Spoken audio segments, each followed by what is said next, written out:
सुप्रभात बच्चों, विचार के ऑनलाइन क्लास में आप सबका स्वागत है। और आज हम पढ़ेंगे पाठ 10 मैं और मेरा देश। यह कहानी मैंने आप लोगों को पढ़ा दिया है।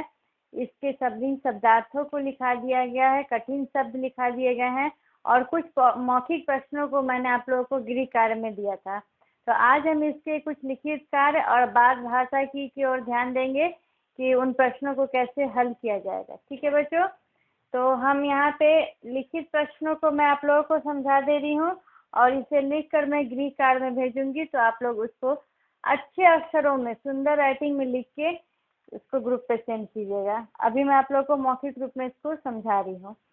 युवक ने स्वामी राम तीर्थ को फल लाकर क्यों दिए? ये लिखित का पहला प्रश्न है। युवक ने स्वामी राम तीर्थ को फल लाकर क्यों दिए? क्योंकि उन दिनों स्वामी जी का फल ही भोजन था और वो जब जापान की यात्रा पे जा रहे थे और स्टेशन पे गाड़ी रुकी और जब वह उतरे तो उन्होंने फल खोजे, अच्छे ताजे फल। उन्हें कहीं भी फल नहीं दिखा खाने योग्य, तो उनके मुंह से निकल गया कि जापान में अच्छे फल नहीं मिलते हैं। तो यह बात जो है उस युवक ने सुन ली और उसे ऐसा लगा कि अगर उन्हें यह बात महसूस हो रही है तो ये इससे मेरे देश का नाम खराब हो रहा है। तो इसीलिए उसने क्या किया कि एक टोकरी अच्छे ताजा फल लाकर स्वामी जी को दिए। इससे उनको ये विचार कि जापान में अच्छे फल नहीं मिलते हैं वह दूर हो जाएगा, इसीलिए उसने फल लाकर दिए। प्रश्न 2 है, विद्यार्थी की गलती से उसके देश का मस्तक क्यों झुक गया? विद्यार्थी ने क्या गलती की थी? आप लोगों को कहानी मैंने पढ़ाया था। तो विद्यार्थी ने क्या किया था कि पुस्तकालय में जब वो पुस्तक पढ़ने गया तो उसमें से उसने जो किताब ली उसमें बहुत सारे दुर्लभ चित्र थे। दुर्लभ मतलब जो कहीं आसानी से नहीं मिल सकते थे, ऐसे चित्र उस किताब में थे। तो उसने क्या किया, उस चित्र को काट लिया और उस पुस्तक को फिर से उसी स्थान पर रख दिया। लेकिन बाकी विद्यार्थी जो उसके साथ थे वो इसकी सारी हरकत को देख रहे थे और उसने कंप्लेन कर दिया और फिर वो पकड़ा गया। तो यहाँ प्रश्न क्या किया गया है, विद्यार्थी की गलती से उसके देश का मस्तक क्यों झुक गया?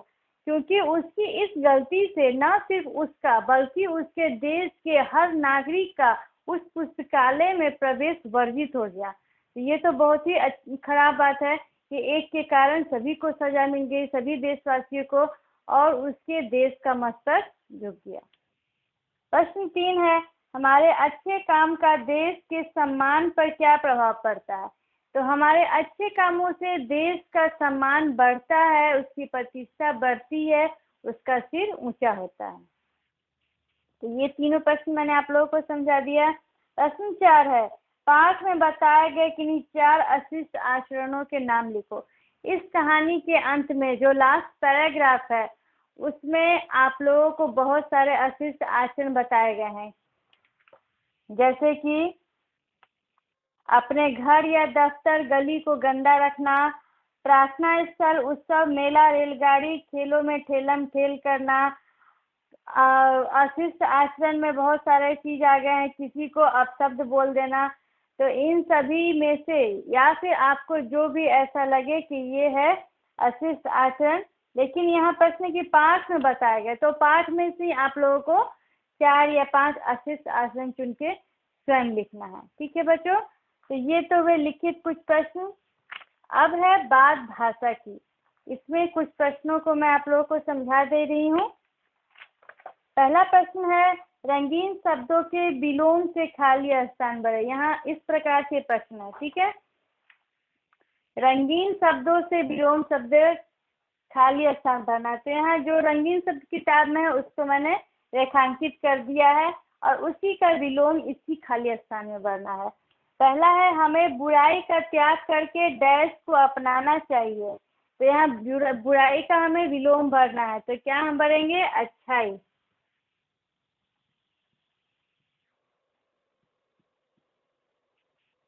अब क्या वाक्य बन गया, हमें बुराई का त्याग करके अच्छाई को अपनाना चाहिए। दूसरा है, हमें सदा ताजा भोजन करना चाहिए, डैश भोजन से हम बीमार पड़ सकते हैं। तो ताजा का विलोम क्या होगा, बासी।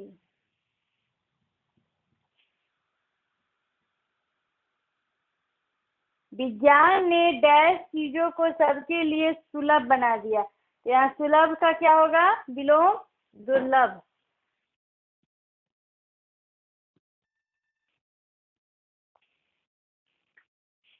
अगला है, बाहर के विश्वविद्यालय के विद्यार्थी का डैश आना मना था। तो बाहर का यहाँ हमें रेखांकित किया गया है, कौन सा शब्द? बाहर। तो बाहर का हमको विलोम भरना है, तो यहाँ हम भर देंगे अंदर। अंतिम है, हमें डैश नहीं श्रेष्ठ बनने का प्रयास करने चाहिए। तो इसमें हमको श्रेष्ठ का विलोम भरना है। तो यहाँ हम निम्न भी भर सकते हैं, या फिर और भी अगर कोई शब्द इससे अधिक सुटेबल लग रहा है आप लोगों को तो वो भी डाल सकते हैं। ठीक है बच्चों, अगला प्रश्न है, दो शब्दों को जोड़कर एक शब्द बनाओ। प्रश्न 2। यहाँ 1 से 2 उदाहरण में बताऊंगी और बाकी आप लोगों को स्वयं बनाना है। पुस्तक जोड़ आलय, पुस्तकालय। यहाँ आप लोगों को उदाहरण भी बता दिया गया है।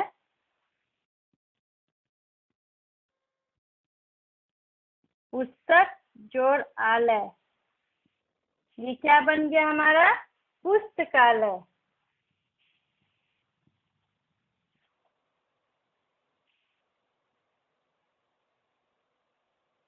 अगला है शिव जोड़ आलय, इसको क्या हम लोग लिखेंगे?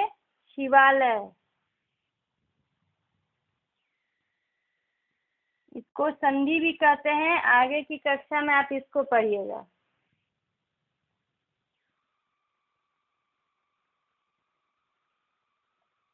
धर्म जोड़ शाला, क्या हो गया? धर्मशाला।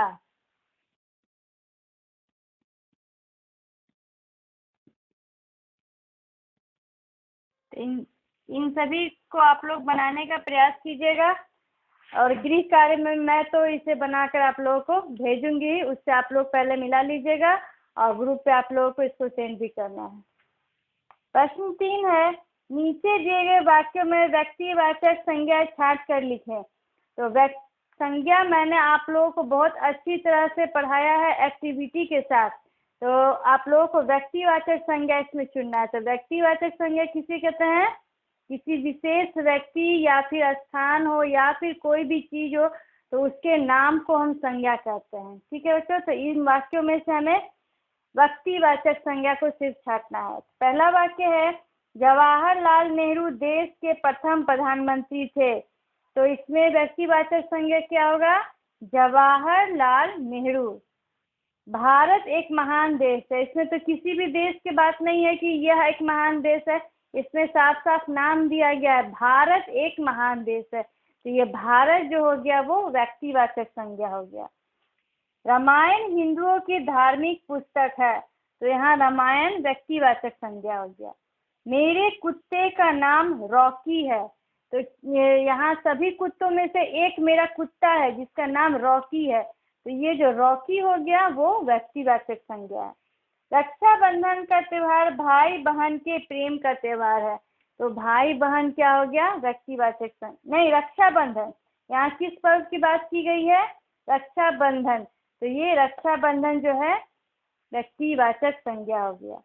हम गंगा नदी की पूजा करते हैं, तो यहाँ गंगा जो है वो व्यक्तिवाचक संज्ञा हो गई। अब चौथा प्रश्न है, क्रिया का सही रूप चुनकर खाली स्थान भरो। युवक ने फलों से लदे फलों के बदले कुछ भी लेने से इनकार कर दिया।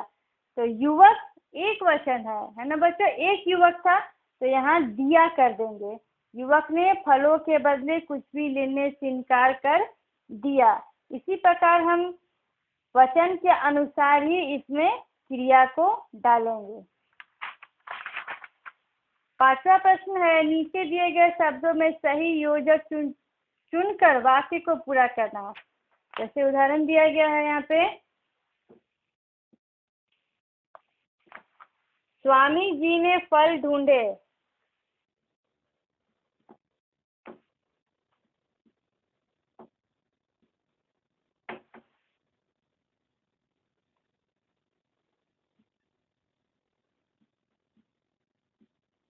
स्वामी जी ने फल ढूंढे, डैश उन्हें कहीं भी नहीं मिले।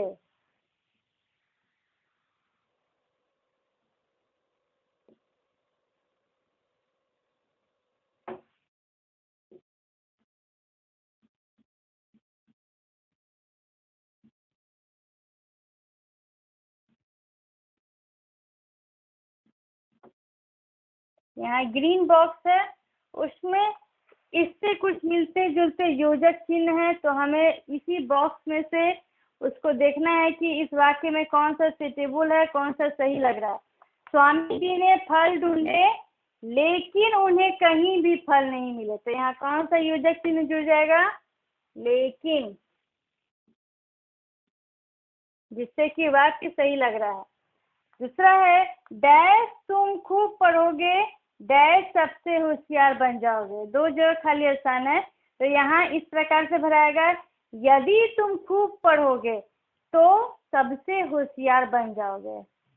ठीक है बच्चों, तो इसी प्रकार से ये खाली स्थान भी बनेंगे। तो ये सभी प्रश्नों को आप लोगों को गृह कार्य के रूप में मिलेगा। तब तक आप लोग इन सभी प्रश्नों के उत्तर को स्वयं भी बनाने का प्रयास कीजिएगा। ठीक है बच्चों, धन्यवाद।